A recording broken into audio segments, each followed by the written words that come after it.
Welcome. This is the fourth MCQ of this series. इस MCQ के अंदर हमें सपोजिशन बेस्ड एक फैक्ट दिया गया है और उसकी बेसिस पे हमें पूछा जा रहा है कि जो यूनिट है कौन से यूनिट में चेंज नहीं आएगी। बताया गया है कि base units of mass length and time are doubled, which one of the following remain unchanged. कौन सा चेंज नहीं होगा, कौन सा रिजल्ट सेम दे रहा होगा इवन बेस यूनिट्स में चेंज आ चुकी है। तो ये ऐसा क्वेश्चन है कि जिसके क्वेश्चनिंग पार्ट में से आप आंसर तलाश नहीं कर सकते। आपको आंसर्स को वन बाय वन चेक करना पड़ता है कि कौन सा सही आंसर हो सकता है। तो आंसर चॉइसेस तीन है, पास्कल, जूल, न्यूटन और फोर्थ है ऑल ऑफ दीज। तो आपको वन बाय वन चेक करना पड़ेगा। तो इस प्रोसीजर को कहा जाता है ट्रायल एंड एरर।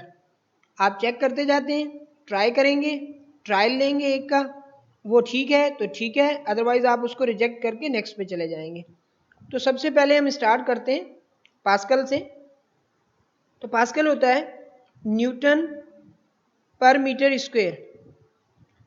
तो न्यूटन पर मीटर स्क्वायर, हम इसकी अगर डायमेंशन यहाँ पे लिखें या यूनिट लिखें, न्यूटन इटसेल्फ होता है kilogram metre per second square.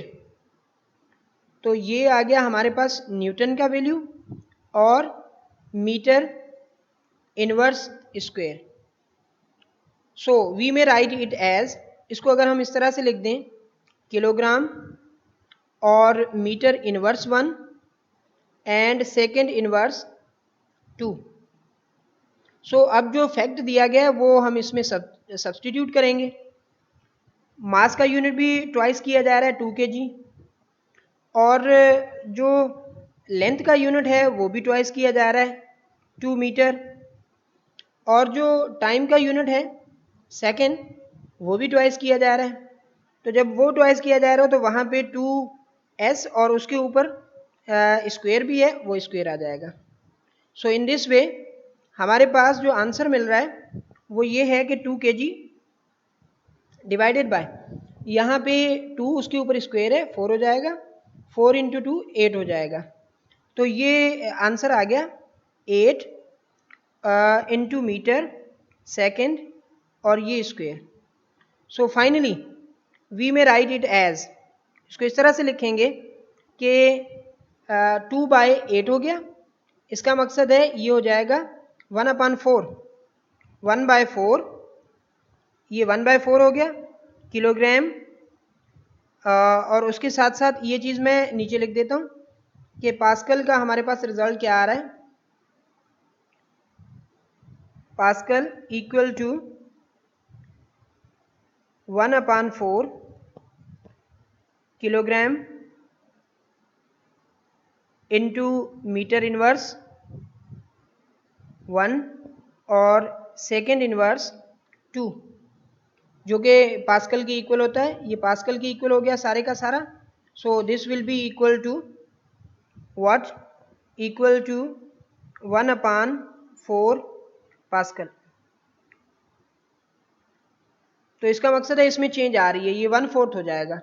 तो अब नेक्स्ट को चेक करते हैं। नेक्स्ट हमारे पास है जूल। तो सेम प्रोसीजर, जूल के लिए मैं डायरेक्ट लिखता हूँ कि जूल होता है किलोग्राम मीटर स्क्वायर और पर सेकेंड स्क्वायर, ये सेकेंड इनवर्स स्क्वायर। तो अगर इसमें हम सब्सटीट्यूशन करेंगे तो सब्सटीट्यूशन से हमारे पास रिजल्ट आएगा 2 kg इंटू 2 मीटर स्क्वायर, इसके ऊपर स्क्वायर है, और डिवीजन में सेकेंड है तो उसमें भी 2s and square on it. So ये आंसर टोटल आ जाएगा हमारे पास 2 किलोग्राम मीटर स्क्वायर और पर सेकेंड स्क्वायर। ठीक है जी, तो ये हमारे पास आंसर किसके इक्वल आ गया, this is equal to 2 joule.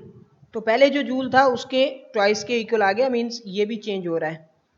अब अगर हम आ जाएं न्यूटन पे, तो न्यूटन जो है उसमें चेंज आएगी या नहीं। न्यूटन होता है kilogram metre per second square. तो इसमें अगर हम वैल्यू सब्सटीट्यूट करें so we will find out that कि 2 kg है, मल्टीप्लाई उसके साथ हो रहा है 2 मीटर और उसको डिवाइड कर रहा है सेकेंड 2 सेकेंड और उस पर स्क्वायर है, ये स्क्वायर। तो जब हम सॉल्व करेंगे ये हो जाएगा 2 × 2 4 और ये 2 पे स्क्वायर 4, ये कैंसिल हो जाएगा, सेम बचेगा kilogram into metre per second square, जो कि सेम न्यूटन होता है। जब सेम न्यूटन ही है तो it mean that this remain same. So in this answer the correct answer choice is C. C हमारे पास करेक्ट आंसर चॉइस है कि जो कि चेंज नहीं होगा।